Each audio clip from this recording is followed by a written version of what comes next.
उत्तराखंड की भाजपा सरकार ने राज्य में यूसीसी लागू किया है, जिसमें बहुविवाह पर प्रतिबंध है। लेकिन बीजेपी नेता सुरेश राठौर ने दूसरा विवाह रचा लिया है। जी हां, मामला सुर्खियों में है। हरिद्वार की ज्वालापुर विधानसभा सीट से पूर्व विधायक भाजपा नेता महामंडलेश्वर सुरेश राठौर ने आखिरकार एक और महिला से वैवाहिक संबंध जोड़ लिया है। उन्होंने अभिनेत्री उर्मिला सनावर को अपनी पत्नी के रूप में स्वीकार कर लिया है। कई सालों से सोशल मीडिया पर उर्मिला और सुरेश राठौर के बीच प्रेम प्रसंग के जबरदस्त चर्चे चले। कई बार उर्मिला ने सुरेश राठौर पर गंभीर आरोप लगाए। वो कहती थी कि सुरेश राठौर ने उनसे नेपाल में गंधर्व विवाह रचाया था, मगर वो उन्हें पत्नी का दर्जा नहीं दे रहे। अब जाकर आखिरकार ये प्रेम कहानी साकार हुई है।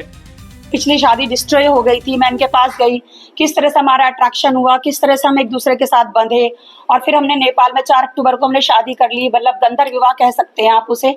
तो ठीक है, वो कहीं ना कहीं इस तरह के रिश्तों को मान्यता नहीं देते, लेकिन ये आज एक नज़ीर बन रही है या एक इतिहास बन रहा है। बहुत सारी स्टोरीज आई है जिसमें हत्याएं भी हुई हैं नेताओं के, इस तरह की स्टोरियां। लेकिन ये मैं इनका बड़प्पन है कि आज मतलब मेरे समक्ष और मेरे साथ बैठे हैं। लेकिन इन दोनों की प्रेम कहानी तो मुकम्मल हो गई, मगर उत्तराखंड भाजपा सरकार के लिए इस विवाह ने नया संकट खड़ा कर दिया है। उत्तराखंड में यूसीसी कानून लागू है, जिसमें बहुविवाह पर पूर्ण रूप से प्रतिबंध है। अब खुद भाजपा के नेता ऐसे विवाह रचाते फिरते रहेंगे तो ये कानून का उल्लंघन नहीं तो और क्या होगा। ऐसे में देखना होगा कि यूसीसी के प्रावधानों के तहत सुरेश राठौर आते हैं या नहीं। ब्यूरो रिपोर्ट, जय भारत टीवी।